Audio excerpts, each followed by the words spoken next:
Hi everybody, Paul Casari, Superintendent here at Lew-Porter. I hope everybody has greatly enjoyed reading the last of the really great Whang-Doodles, Julie Andrews Edwards, and that I hope that our students particularly have had a chance to really dive in and dig into Ben, Tom, and Lindy Potter and their experience as they have worked their experience through meeting the Whang-Doodles and coming to understand what Whang-Doodles are and how they are such wondrous little creatures.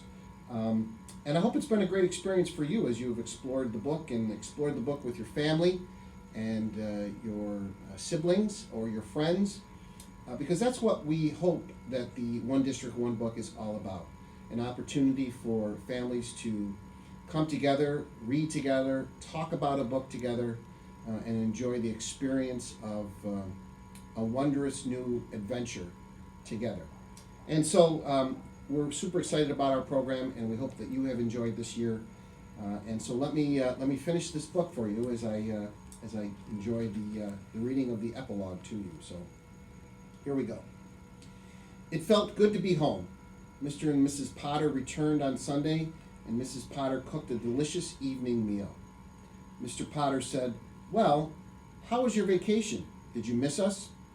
"The professor gave us a lovely time, but yes, we did miss you," said Ben. "How's Grandma?" asked Lindy.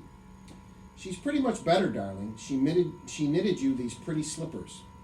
Mrs. Potter handed Lindy a pair of pink woolen slippers with floppy tassels on them. Lindy gasped in surprise. "Why, they're almost exactly like the Whang-Doodles," she blurted out.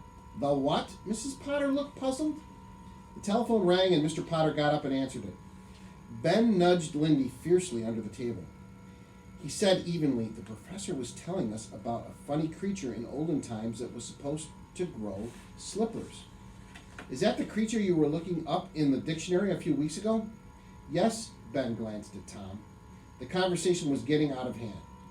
Mrs. Potter began to clear the dishes from the table. "Did you ever find out if it existed or not?" There was a long pause. Ben stammered. The professor said it was up to us to decide." Fortunately, it ended there, because Mr. Potter walked excitedly into the room. "Frida, that was the university on the phone. The most amazing thing has happened. You know, all that equipment that was stolen from the laboratory? Well, it has been returned. Every single piece.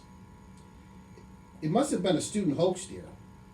It must have been, Mr. Potter." Mr. Potter sat down by the fire and opened the Sunday paper. "Fetch my pipe, will you, Tom? Did the professor say anything to you, Ben, about the theft? It was his stuff that was stolen, you know." "No, sir." It's very odd. Here's a photograph of your friend in the paper. I see he's going to Washington to be as a special scientific advisor to the president. Well, let's hope he does some good." "Well, I'm certain he will, Dad," Ben said with a smile. Mr. Potter frowned. "This work he's doing, this genetics thing, I'm not sure I like the idea. In the final analysis, I wonder if it'll be good for mankind." Ben felt a sudden, tremendous need to communicate with his father. "Well, whether we like it or not, I think genetics is here to stay, Dad, and it could be the answer to a lot of things." He spoke slowly, choosing his words carefully. We will have tremendous responsibility on our hands. If we're going to play God, we must try to do it with honor and decency." Edwin Potter stared at his son. Then he said quietly, "Ben, you're growing up. Those are very wise remarks, and you're absolutely right." Ben felt a warm glow of happiness at his father's praise. I think the professor helped me think it out," he explained. Mrs. Potter took up her knitting. Professor, that's the only word I ever hear," she admonished gently. "Will you ever stop talking about that man, I wonder?"